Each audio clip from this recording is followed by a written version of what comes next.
Alright, let's get straight into it, because MMA fans woke up furious after Dana White's halftime announcements during the Cowboys-Chiefs game. Two matchups dropped, and instead of excitement, the reaction across the community has been pure frustration. So first up, Paddy Pimblett versus Justin Gaethje for the interim lightweight belt. Let that sink in. An interim title between the number 4 and number 5 contenders made because Ilia Topuria announced he's taking time off for personal reasons. Fine, things happen, but here's where fans feel insulted. Arman Tsarukyan, the number 1 contender, just had a dominant runaway victory over Dan Hooker, and somehow he gets passed over.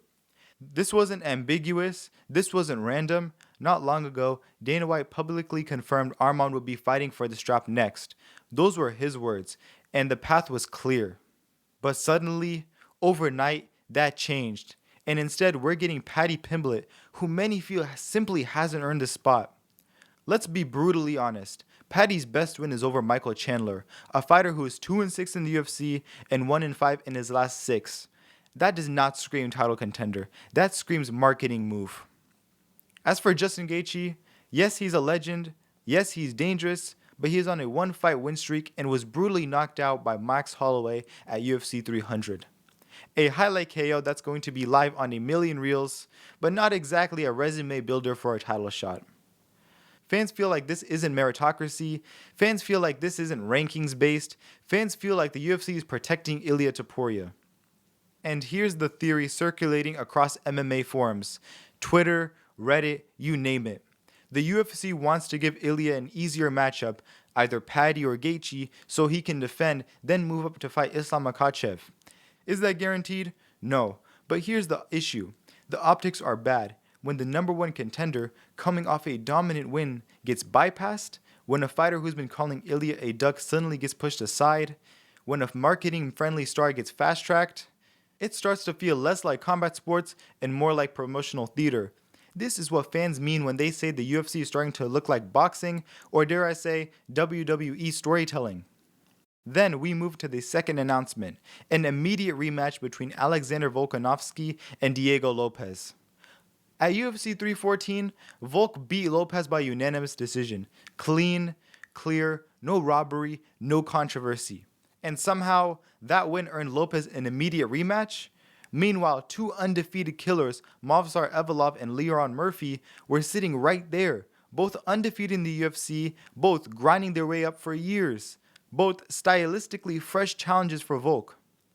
Even Volk's own team reportedly was surprised the UFC offered Lopez again. That's how odd this feels. What exactly did Lopez do to leapfrog Evloev and Murphy? What was the competitive justification? Where's the logic? This looks like another example of the UFC prioritizing storylines over sport. And again, let's challenge our own assumptions. Is it possible the UFC is engineering something? Is it possible they want a marketable rising star like Lopez to get another push, even if it bypasses merit? The concerning trend here is simple. You cannot claim to be the premier MMA organization and repeatedly ignore rankings and meritocracy. When undefeated contenders are sidelined, when the number 1 contenders are skipped over, when rematches are created without controversy, fans start questioning the integrity of matchmaking. And the backlash is loud. MMA fans, hardcores and casuals alike, are saying the same thing. Where is the legitimacy? What's the point of rankings? Why does merit only matter sometimes? You can't sell the best fight the best when the UFC's own decisions contradict that slogan. People aren't angry because their favorite fighter didn't get a shot. People are angry because the sport they love, the sport built on earning your way through violence, grit, and risk, is starting to look manipulated. And once fans lose faith in matchmaking, that's when the sport starts losing its identity. So yes, these announcements were huge, but not in the way the UFC expected.